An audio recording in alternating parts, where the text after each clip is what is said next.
Welcome back to the new adventures of the monad. In the first of three presentations, looking at life in an antediluvian Peruvian civilization 14,000 years ago, we looked at a basic organization of the society.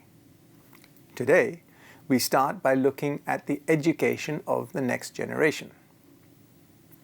Reading, writing, and a kind of arithmetic were taught to children, as well as a sort of rough and ready knowledge of all the general rules and common interests of life. This ensured every child of 10 or 11 had some idea of how the necessities of life were obtained and how any common work was done.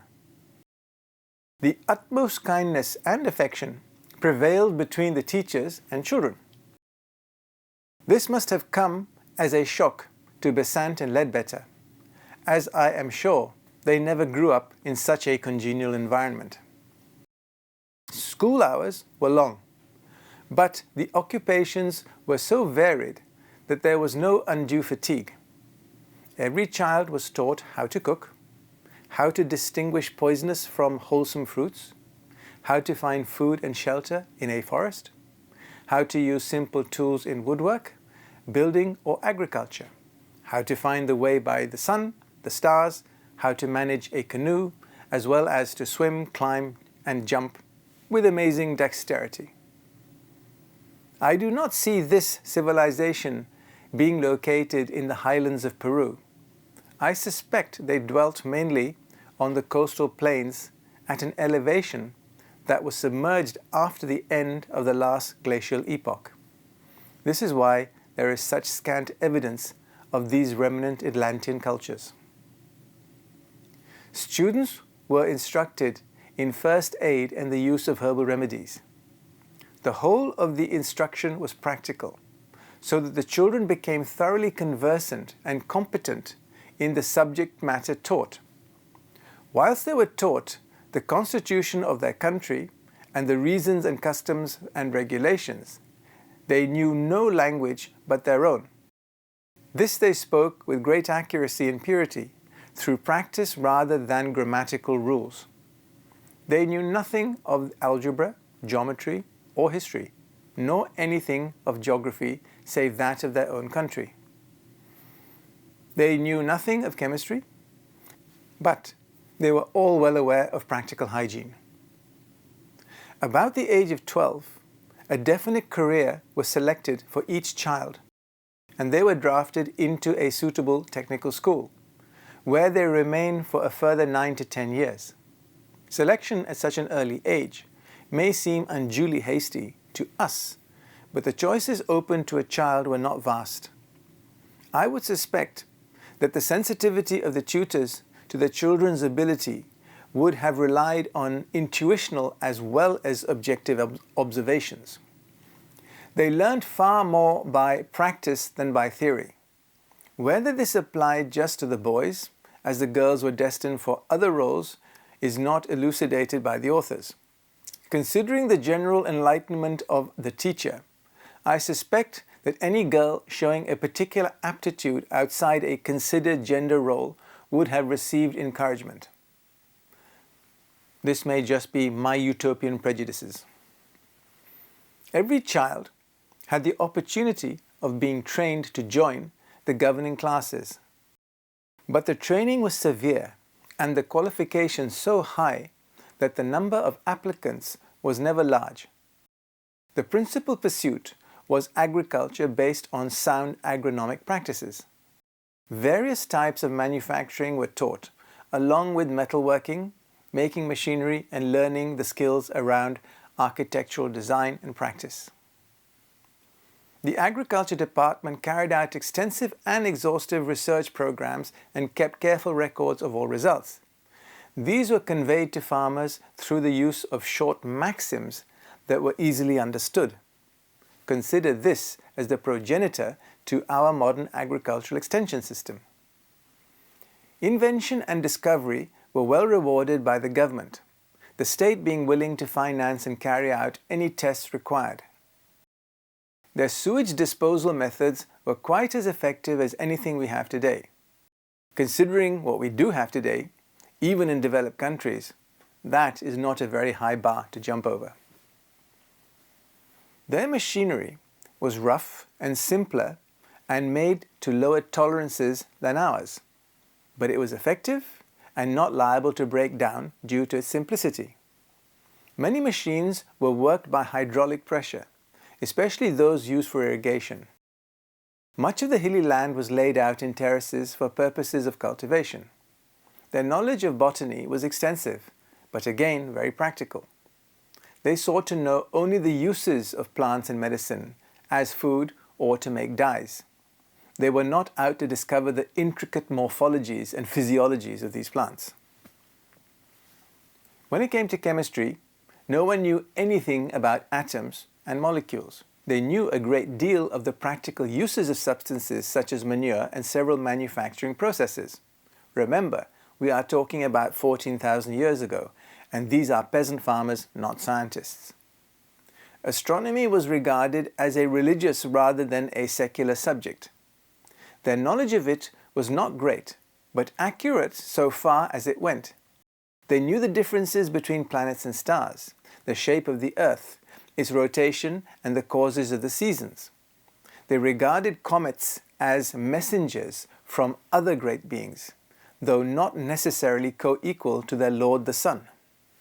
Eclipses of the Sun and Moon could be predicted with accuracy by means of a traditional formula. The exact moment of noon they ascertained by observing of shadows and by the same methods they found to date the summer and winter solstices, in connection with which they held special religious services. Their architecture was colossal but unpretentious, designed for use rather than show, their buildings being what we would consider out of proportion. The few pillars they used were massive and often monolithic. They did not seem to have mastered the arch proper, though they constructed openings with semicircular tops, built on heavy semicircular metal plates. They depended for strength chiefly on their powerful adhesive cement. This was poured in hot and solidified like flint, being stronger than the stone itself. They cut and fitted enormous blocks of stones with the greatest accuracy, so that the joint was barely perceptible. Nevertheless, they managed to pour cement into the joints. This has been speculated about by many YouTube investigators, who marvel at the fit and finish of some of the megalithic stone blocks found in Peru today. The majority of houses were built by large blocks of clay, treated chemically in such a way that they became almost as strong and durable as stone.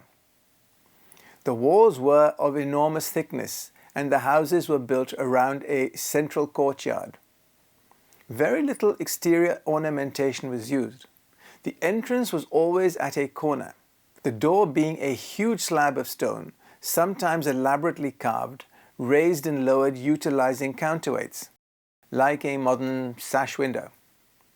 Later, metal plates were used instead of stone slabs. In a few cases, heavy doors were fitted, turning on pivots. Larger houses were more ornamented, using carvings and the use of broad bands of metal. So massive were these dwellings that they were practically indestructible. Roofs were mostly heavy and nearly flat, comprising stone or metal sheets. Wood was scarcely used at all in their houses because of the danger of fire. No scaffolding was used, but the earth was piled up level with the walls, the stone roof being laid on the earth, cement poured in and allowed to set, after which the earth was removed, leaving a practically monolithic building. Nearly all houses were one-storied. Our authors noticed that sometimes a curious building was erected, made in tiers, commencing with a platform, say 1,000 square feet, and diminishing until the 10th tier was 100 feet square. A small shrine to the sun was built on this final platform. The effect was thus of a flat pyramid, rising by broad shallow steps. Rooms were hollowed out of each terrace, and a tunnel into the center of the lowest tier led to subterranean chambers used for storing grain or other necessities. Does this ring a bell? Remember, at the time of the investigations carried out by our two authors, not much was known about the pyramid structures uncovered and investigated later in the 20th century. The temples of the sun were large and massive, but compared to later Mayan pyramids, too low for their length. The interiors were frequently lined with gold and silver, the metal plates being used as much as 1/4 of an inch thick, and yet molded over delicate reliefs in the stone. All houses, except for the very poorest, were lined with metal sheets, like our use of wallpaper today. Palaces of the king and chief governors were, like the temples, lined with pure gold. For other people, beautiful alloys were used, rich effects being obtained at low cost. Around the boundaries of the empire were built a chain of fortresses. The height and thicknesses of the walls were enormous, and they tapered upwards. Within the thickness of the walls were chambers and secret passages, fully provisioned to stand prolonged sieges with undue discomfort to the defenders. Roads were built on a colossal scale, with what seemed like reckless disregard for the topographical difficulties encountered. The whole road was paved with flat slabs, trees and ornamental shrubs being planted along the sides. Bridges were built on the cantilever principle, i.e., by making each course of masonry project beyond the course below. Knowing nothing of cofferdams or caissons, they would divert a river or build a breakwater in order to construct their bridges. Hence, they preferred embankment work to bridging. They had a very effective system of irrigation, their roads and aqueducts being probably the greatest engineering feats of what we could euphemistically call modern antiquity. All the work was done by paid locals or by the army. That is enough excitement for one presentation. In the next presentation, we will finish off our look at this lost but fascinating civilization. Thank you.